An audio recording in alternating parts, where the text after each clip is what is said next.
U nastavku emisije na kratko se selimo u Vršac gde je održano takmičenje u paraglidingu. Vidjet ćete i neke fotografije sa održanog takmičenja, ali će još zanimljivija biti priča koja sledi i to sa pobednikom ovog takmičenja i tu u disciplini precizno sletanje paraglidingom. Inače, u pitanju je i reprezentativac Srbije, svakako je naš drag gost ovog popodneva, Darko Pantić. Dobar dan i dobrodošli. Hvala, bolje vas našli.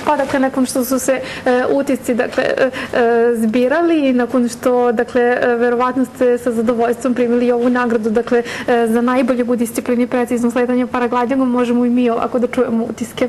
Pa svakako takmičenje je imalo izuzetno jaku konkurenciju, bili su takmičari iz Slovenije, Bugarske, Makedonije, iz celog okruženja, Balkana i šire. Bilo je skoro 100 takmičara ukupno u dve discipline, 50 takmičara u disciplini precizno sletanje i 50 takmičara u disciplini prelet.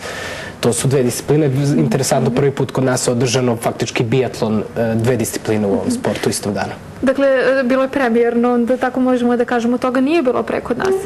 Ne, bilo je apsolutno takmičenje, mi imamo reprezentaciju Srbije. Ali šta je novo ovoga puta? Samo što smo, za jedan vikend imali na istom mestu, isto vreme, dve discipline. Dakle, sletanje paraglajderom na cilj i prelet paraglajderom. Sad, koliko je to sve bilo propraćeno? Evo, čujemo da je učestvovao veliki broj takmičara, te pretpostavljam da ni konkurencija nije bila zanemarljiva u tom smislu i o tome ćemo svakako. Koliko je bilo propraćeno samo takmičenjem?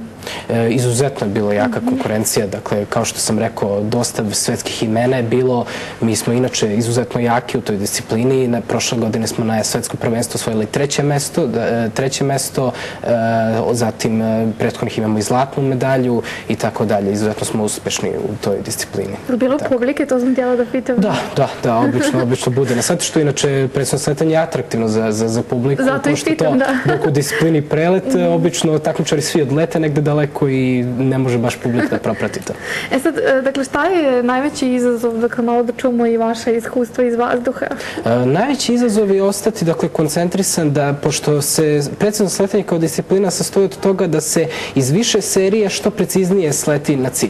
I zatim, maksimalni broj, recimo, serije je 12 puta i treba da se ostane, kontinuitet neki održati dobar rezultat, ostati pribran i, ostati koncentrisan tokom celog takmičenja, jer nije ni malo lako. Evo, gledamo fotografije, koliko vas je vreme poslužilo, baš se i ne čini da jeste. Pa, bilo je oblačno za disciplinu precizno sletanje i nije bilo toliko teško, održati, ali za disciplinu preleti i tekako smetalo, gde su potrebni određeni specifični meteorološki uslovi koji bi omogućili takvo... A kada pričamo o vašem trudu i radu, koliko toga prethodi, pojavljivanju na takmičenju ove vrste? Kako ne, mislim, to su godine treniranja, takmičenja od 15. godine se bavim ovim, što svog odricanja, zatim, naravno, ništa ne bi bilo moguće bez podrške Ministarstva omladine i sporta, Vaterpolo saveza Srbije, Sportskog saveza Srbije, koji nas podržava u svim ovim i sve reprezentacije i sve, potrebno je jako mnogo iskustva, treniranja i to je plod godina rada, vežbe, upornog rada. A kako ste rekli ili podsjetili, potencijala ima u Srbiji?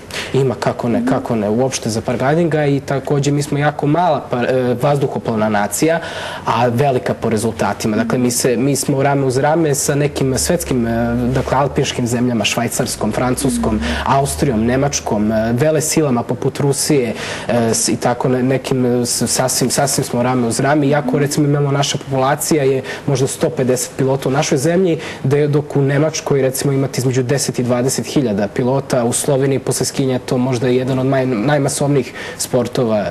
A koliko je popularan u Srbiji?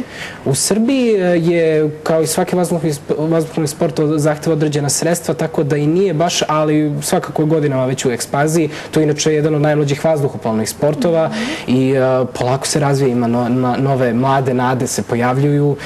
A sada, evo, na primjer, ako smo nekog zainteresovali ovom temom i ako su ih ohrabrali možda ove uspesi koje smo, postigli na ovom takmičenju, ali, i šire kako ste nas podsjetili, ili ima prilike da se to trenira kod nas ili to samo Beograd?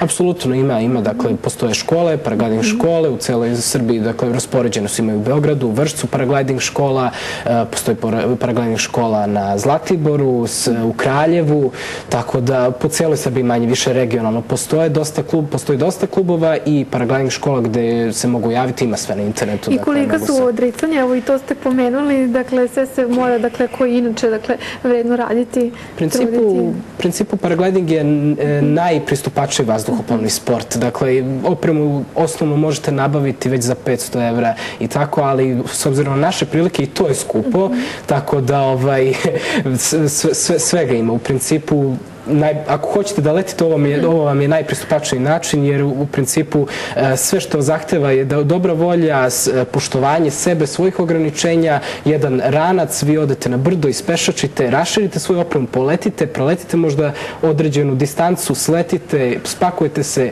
to koje je jednostavno. Ne zahteva aerodrome, ne zahteva nikakve dodatne infrastrukture. Ali zahteva hrabrost, rekao bi?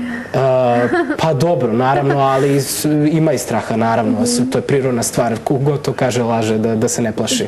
Tako da to nam je sigurnosni faktor. Sve se to prevazilazi, je li tako? Naravno, naravno. Ljubavlju, mislim, svi smo ovde iz ljubavi prema nekom letenju i strasti prema... Da, više informacija svakako na brojnim sajtovima, vama čestitke na uspehu pre svega, evo i poziv da se družimo sledećim povodom, onda obavezno. Hvala najviše. Hvala vam još jednom, bio je to Darko Pantić, reprezentativac Srbije i pobednik u disciplini precizno sletanje paraglidingom na održanom takmičenju. Videli ste, dakle, i par fotografija sa istog.